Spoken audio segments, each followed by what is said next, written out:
Hi friends, welcome to my channel. So guys, आज मैं आप सभी के लिए एक टॉपिक लेकर के आया हूँ जिसके अंदर मैं आप लोगों को वाइट लाइट से 7 कलर्स कैसे बनते हैं उसके बारे में मैं आप लोगों को बताऊंगा।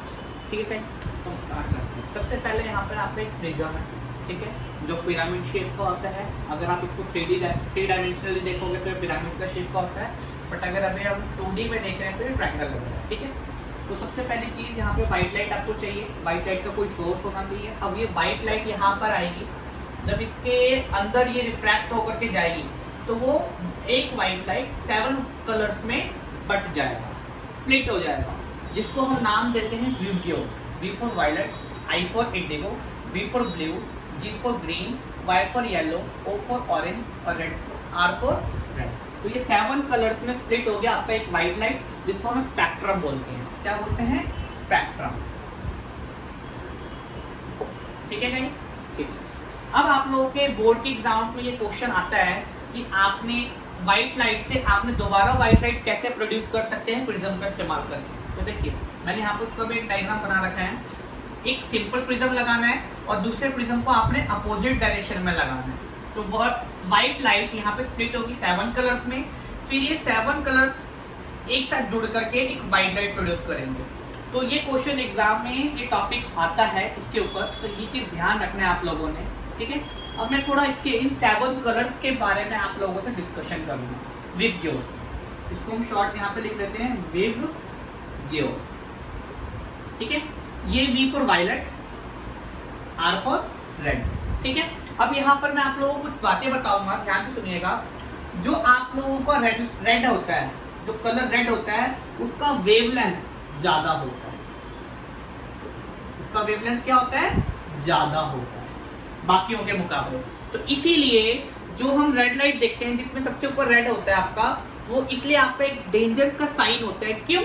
क्योंकि उसका वेवलेंथ ज्यादा है, जिसकी वजह से वो आपको ज्यादा दूरी पर भी दिख सकती है। और ये कलर ऐसा कलर है, वेवलेंथ ज्यादा होने की वजह से ये स्कैटर नहीं करता, यानी फैलता नहीं है। तो इसको हम धुंध वगैरह में भी आसानी से देख सकते हैं। लेकिन अगर मैं इधर बात करूं इन सब कलर्स की, तो इनका वेवलेंथ कम होता है। तो आप लोगों ने देखा होगा हमारा आसमान जो होता है वो नीला होता है। जो हमारा आसमान होता है वो नीला क्यों होता है? क्योंकि जब ये 7 कलर्स आपके सन की लाइट के बाद जब ये आपके आसमान में 7 कलर रिलीज होते हैं, निकलते हैं, तो ये 3 कलर VIB, ये 3 कलर होते हैं, ये इनका वेवलेंथ कम होता है, जिसकी वजह से तीनों कलर स्कैटर हो जाते हैं। और एक तरीके से ये जो आपका ये 3 कलर है, ये ब्लू कलर के कंपोनेंट्स होते हैं, मतलब नीला जो रंग होता है उसके ये हिस्से होते हैं। तो इसीलिए जब ये लाइट आपके आसमान में, आकाश में जब स्कैटर कर जाएगा, जिसकी वजह से जो आपका आकाश होता है वो नीले रंग का होता है, क्योंकि इनका वेवलेंथ कम होता है।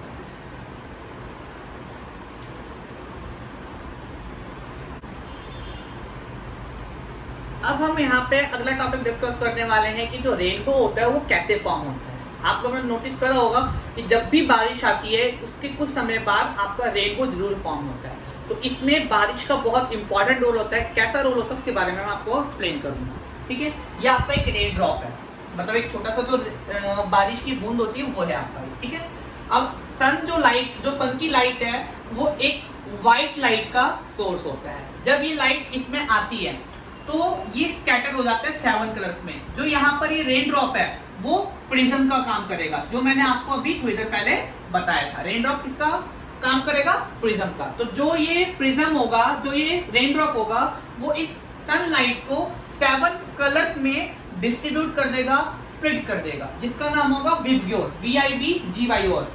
रेनबो के अंदर ये 7 रंग ही आपको देखने को मिलेंगे।